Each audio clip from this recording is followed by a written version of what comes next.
IPS అధికారుల తీరుపై TDP నేత బుద్దా వెంకన్న ఫైర్.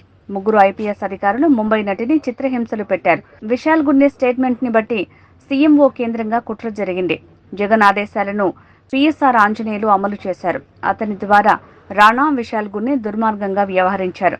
గతంలో కూడా పీఎస్ఆర్ ఆంజనేయులు అనేక మందిని ఇబ్బందులు పెట్టాడు. డీసీపీ రమణమూర్తి పాత్ర కూడా ఉన్నట్టు తేలింది. గున్నే రిపోర్టు ఆధారంగా ఆంజనేయులను అరెస్టు చేసి పోలీస్ కస్టడీలోకి తీసుకోవాలి. అతన్ని విచారిస్తే అనేక వాస్తవాలు బయటికి వస్తాయి. సీఎంఓలో జగన్ పాత్ర కూడా వెలుగులోకి వస్తుంది. విజయవాడలో జరిగినటువంటి ఒక బాంబే సినీ తార, ఆమెని విజయవాడలో ఏ రకంగా ఇబ్బంది పెట్టారు, ఎందుకు ఇబ్బంది పెట్టారు, ఆ ఇబ్బంది పెట్టిన వాళ్ళ పాత్రలు ఎవరనేది ఇవాళ భారతదేశం మొత్తం తెలిసింది. ఎందుకంటే అమ్మాయి తెలుగు అమ్మాయి కాదు కాబట్టికి, ఒక ముంబైకి చెందినటువంటి వ్యక్తి కాబట్టికి భారతదేశం మొత్తం కూడా ఇదే చర్చించుకుంటున్నారు. ముగ్గురిని సస్పెండ్ చేశారు. పిఎస్ఆర్ ఆంజనేయులు, కాంతి రాణా టాటా, విశాల్ గున్ని. నిన్న విశాల్ గున్నిని విచారిస్తే కొన్ని వాస్తవాలు చెప్పాడు. ఆ వాస్తవాలు ఏంటంటే, ఇది సీఎంఓ నుంచి వచ్చింది, మా పై ఆఫీసరు పిఎస్ఆర్ ఆంజనేయులు చెప్తే చేయాలి కదా అని ఆయన నిజం చెప్పాడు. సీఎంఓ అంటే ఎవరు అంటే ఇందులో జగన్మోహన్ రెడ్డి పాత్ర ఖచ్చితంగా కనబడుతుంది. జగన్మోహన్ రెడ్డి ఇన్వాల్వ్తోనే జగన్మోహన్ రెడ్డిని ఎవరో ఇన్ఫ్లుయెన్స్ చేస్తే జగన్మోహన్ రెడ్డి పిఎస్ఆర్ ఆంజనేయుల్ని పిలిచి ఈ కేసు గురించి ప్రత్యేకంగా చెప్పి, పిఎస్ఆర్ ఆంజనేయులు ఒక శాడిస్ట్, సైకో. మనం చూసాం. బ్రహ్మారెడ్డి అని ఇవాళ మాచర్ల ఎమ్మెల్యే, పాప అతన్ని చాలా చిత్రహింసలు చేశాడు. అలాగే విజయవాడలో సిపిగా ఉన్నప్పుడు చాలామందిని చిత్రహింసలు పాలు చేశాడు. ఆఖరికి ఒక ఆనీ ట్రాప్లో కూడా ఇరుక్కున్నటువంటి వ్యక్తి.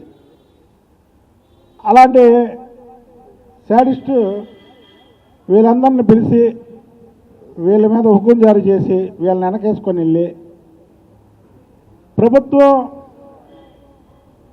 పక్క రాష్ట్రానికి వెళ్ళాలంటే వాళ్ళ అనుమతి కావాలి, అలాగే ప్రభుత్వం ఖర్చులతో వెళ్ళాలి. అవన్నీ లేకుండా సొంత నిర్ణయం తీసుకున్నటువంటి పిఎస్ఆర్ ఆంజనేయులు. అలాగే ఇంకా అందులో కొంతమంది వ్యక్తులు ఉన్నారు. ఏసీపీ రమణమూర్తి కానివ్వండి, ఇంకొంతమంది. వాళ్ళని కూడా విచారించాలి. వాళ్ళని విచారించడమే కాదు, ఈ కేసులో జగన్మోహన్ రెడ్డి A1 ముద్దాయి. ఎందుకంటే సాక్షాత్తు విశాల్ గుని సీఎంఓ నుంచి వచ్చింది అన్నాడు కాబట్టికి ఇది క్లియర్గా తెలిసిపోతుంది మనకి. జగన్మోహన్ రెడ్డి A1గా చేర్చి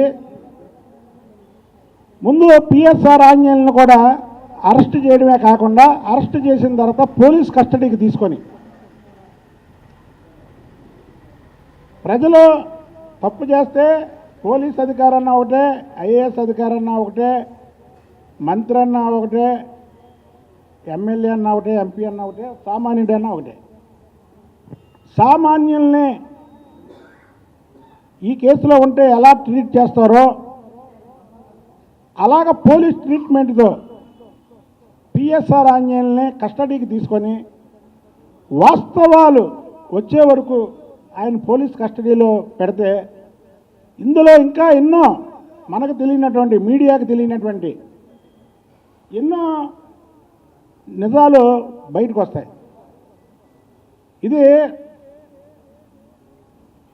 వీళ్ళ పవర్లో ఉన్నప్పుడు పవర్ని ఎలా ఉపయోగించాలో, ఏం చేయాలి అనే దాని మీద వీళ్ళు ఒక ఆడకూతుర్ని ఇలా తీసుకొచ్చి 40-45 రోజులు ఇక్కడ పెట్టి ఇంత నిర్బంధించిన తర్వాత పోలీసు అధికారులు అని చెప్పుకోవడానికి వీళ్ళు సిగ్గుపడాలి. పోలీస్ సంఘాలు కూడా దీని మీద మాట్లాడాలి. ఇదివరకు జగన్మోహన్ రెడ్డి ఏదైనా విషయం వస్తే పోలీస్ సంఘాలు ఎలా మాట్లాడాయో ఇప్పుడు ముఖ్యంగా ఈ విషయం మీద పోలీస్ సంఘం కూడా స్పందించాలి.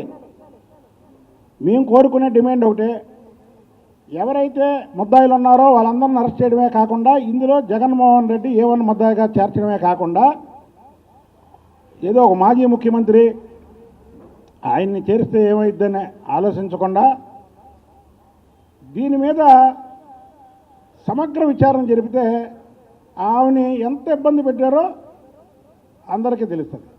అలాగే చంద్రబాబు నాయుడు గారికి కూడా ఒకటి విన్నవించుకుంటున్నాను. ఒక ముఖ్యమంత్రిగా మీరు దిగిపోయిన తర్వాత 2019 నుంచి 2024 వరకు ముఖ్యంగా ఈ జిల్లాలో అనేక దాడులు కానీ ఇవి జరిగినాయి.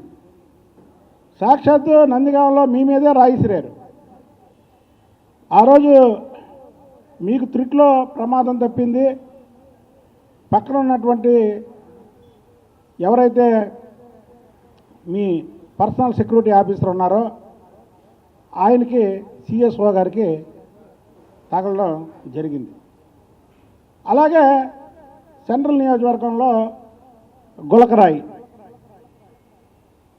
అలాగే మీ ఇంటికి తాళ్ళుతో పోలీసులు కట్టినటువంటి వైనం మీరు బయటికి రాకుండా, అలాగే గన్నవరం ఎయిర్పోర్ట్లో లోకేష్ బాబు గారు బయటికి రాకుండా ఆపినటువంటి వైనం, దీని మీద అందరం కూడా ఒక రిటైర్ జడ్జితో అసలు ఈ 5 ఏళ్ళు కక్షపూరితంగా చేసినటువంటి పనులని ఆ రోజు ఉన్నటువంటి అధికారులని, ఆ ఏరియాలో ఉన్నటువంటి అధికారులని విచారించాల్సినటువంటి బాధ్యత మీ మీద ఉంది. ఎందుకంటే ఇది మనం వదిలేసామంటే ఇలా జరుగుతూనే ఉంటాయి. మీరు చెప్పారు, పవన్ కళ్యాణ్ గారు చెప్పారు, కక్షపూరిత వాతావరణం తీసుకురావద్దు, ఎవరి మీద దాడులు చేయొద్దు, ఎవరిని పాత కక్షలు పెట్టుకొని చేయొద్దని. ఇవాళ తెలుగుదేశం పార్టీ కార్యకర్తలు, జనసేన కార్యకర్తలు అందరూ కూడా చాలా మౌనంగా ఉన్నారు. ఎందుకంటే మీరిచ్చిన పిలుపు, మా నాయకులు ఇచ్చిన పిలుపుకి కట్టుబడి ఉండాలి, వాళ్ళకి గౌరవం ఇవ్వాలి అనే మనసుల్లో ఎంత బాధ ఉన్నా, ఉదాహరణకు తురకా కిషోర్ మా మీద దాడి చేశాడు, అయినా సరే అతను ఇవాళ ప్రభుత్వం వచ్చినా సరే అతను దాడి చేసిన వాడిని ఏమనలేకపోతున్నాం, దాడి చేయించినటువంటి పిన్నెల రామకృష్ణారెడ్డిని కూడా మేమేమి చేయలేకపోతున్నాం. ఇదంతా కూడా మీ మీద ఉన్నటువంటి గౌరవం, కూటమి మీద ఉన్నటువంటి గౌరవంతో. కానీ విచారణ మాత్రం జరగాలి. అసలు 2019 నుంచి 2024 వరకు జరిగినటువంటి వాళ్ళ అరాచకం మీద కూడా విచారణ జరపాలి. నేను ముఖ్యంగా కోరుకునేది ఏంటంటే ఈరోజు విశాల్ గున్ననే చెప్పిన మాటలను తీసుకొని పిఎస్ఆర్ ఆంజనేయుల్ని అందరిని కూడా అరెస్టులు చేసి, ముఖ్యంగా పిఎస్ఆర్ ఆంజనేయుల్ని కస్టడీకి తీసుకొని సీఎంఓ నుంచి వచ్చిందని చెప్పాడు కాబట్టి అసలు ఏం జరిగింది, ఎవరితో సంప్రదించావు, నీకు ఎవరు ఆర్డర్ వేశారు ఇవన్నీ కూడా ఇంట్రాగేషన్లో ఒక సామాన్యుని ఎలాగైతే ఇంట్రాగేషన్ చేస్తారో అలా చెయ్యాలని నేను కోరుకుంటున్నాను. ఓకే అండి, థ్యాంక్ యూ. తమ్ముడు ఇక్కడ పెట్టాను ఇక్కడ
గురుగారు